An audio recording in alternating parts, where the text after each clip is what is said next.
বিসমিল্লাহির রহমানির রহিম। আসসালামু আলাইকুম। দেশ এবং দেশের বাইরে যে যেখান থেকে আজকে আমার এই ব্লগটি দেখছেন, আশা করি আল্লাহর রহমতে সবাই ভালো আছেন। আলহামদুলিল্লাহ, আমরাও ভালো আছি।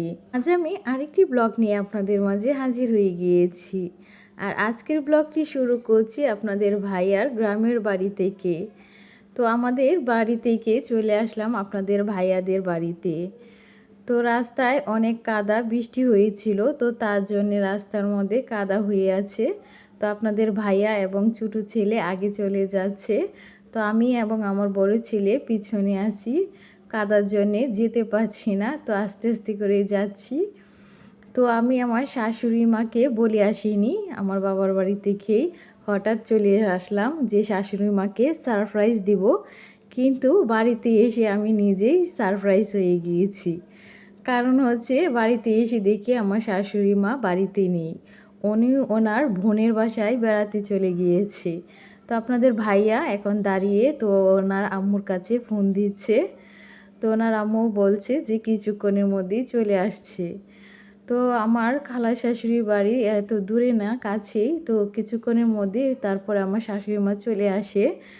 তো তারপরে আমরা আমাদের রুমের ভিতরে ঢুকে গেলাম। তো এটা হচ্ছে আপনাদের ভাইয়া এবং আমার খুবই খুবই খুবই একটা শখের রুম। তো এই রুমের টাইলসগুলি আপনাদের ভাইয়া এবং আমি পছন্দ করেই কিনেছিলাম।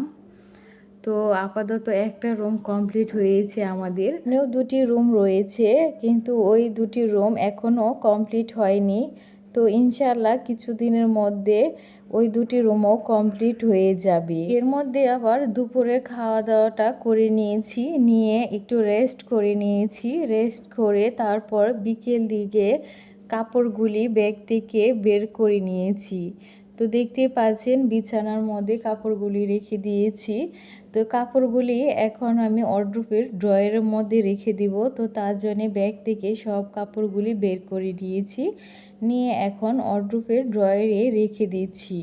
তো আগে দুই ছেলের কাপড়গুলি রেখে দিয়েছি, তো পরে আবার আমাদেরটিও রেখে দিব। তো এর মধ্যে আবার আপনাদের ভাইয়া বাজারে চলে গিয়েছিল খাওয়া দাওয়া করে, তো এখন উনি বাজার থেকে চলে আসছে।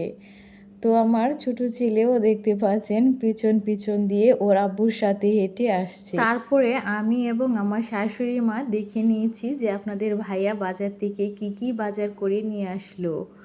তো প্রতিদিনের মতো আজকেও আপনাদের কাছে আমার একটি রিকোয়েস্ট, আমার এই ব্লগটি যদি প্রথম থেকে শেষ পর্যন্ত দেখে সামান্যতম পরিমাণে ভালো লেগে থাকে, তাহলে প্লিজ একটি লাইক এবং সাবস্ক্রাইব করবেন।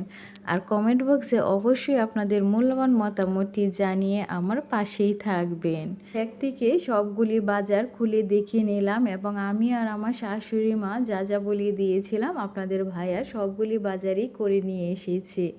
তো এখন আমরা দুজনে বাজারগুলি গুছিয়ে রেখে দিই। তারপর আমি আমার এক চাচাতো জালের সঙ্গে দেখা করতে চলে গিয়েছিলাম। তো উনি আবার আমাকে অনেকগুলি বড়ই দিয়েছে, তো উনি শুকিয়ে রেখেছিল। তো আমি যাওয়ার পর আমাকে দিয়ে দিয়েছে, বলছে তোমার জন্য এই বড়ইগুলি রেখেছি। আর এই বড়ইগুলি হচ্ছে এই গাছের বড়ই। তো এখন বড়ই পাড়া শেষ, তার জন্য গাছটাকে এভাবে কেটে দিয়েছে। আর এই সাইড দিয়ে হচ্ছে ওনাদের বাড়ির গেট।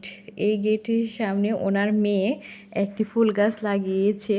তো এই ফুলের চা খাওয়া যায়। তো আপনারা কারা কারা খেয়েছেন অবশ্যই কমেন্ট করে জানাবেন। আমিও একবার খেয়েছি, একটি সুন্দর কালার হয়, আমার কাছে খুব ভালো লাগে।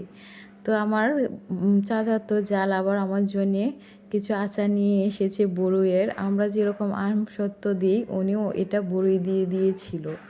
তো আচারটা খুবই মজা হয়েছিল। আর এখন হচ্ছে এটা হচ্ছে সন্ধ্যার ভিডিও পরের দিনের। তো পরের দিন সন্ধ্যায় আমার আব্বু এসেছিল। তো আমার আব্বু তার নাতিদের জন্যে অনেকগুলি মজা নিয়ে এসেছিল। তো আমার ছোট ছেলে তখন ঘুমাচ্ছিল, যখন আমার আব্বু আসে দেখতে পায়নি। তো তারপর ঘুম থেকে উঠে দেখে যে ও নানাভাই অনেকগুলি মজা ওর জন্য নিয়ে এসেছে, তো অনেক খুশি হয়েছে। আমার বড় ছেলে খুবই কান্না করছিল, তার নানা বাড়িতে চলে যাবে। তো তার জন্যে আমার আব্বু এসে ওকে নিয়ে গিয়েছে। তো আমাদের জন্যও আমার আব্বু মিষ্টি এবং তরমুজ নিয়ে এসেছিল। তো তারপরে আপনাদের ভাইয়া মুড়ি মাখা খেতে চেয়েছিল, তো তার জন্যে আমি এখন ওনাকে মুড়ি মাখিয়ে দিচ্ছি।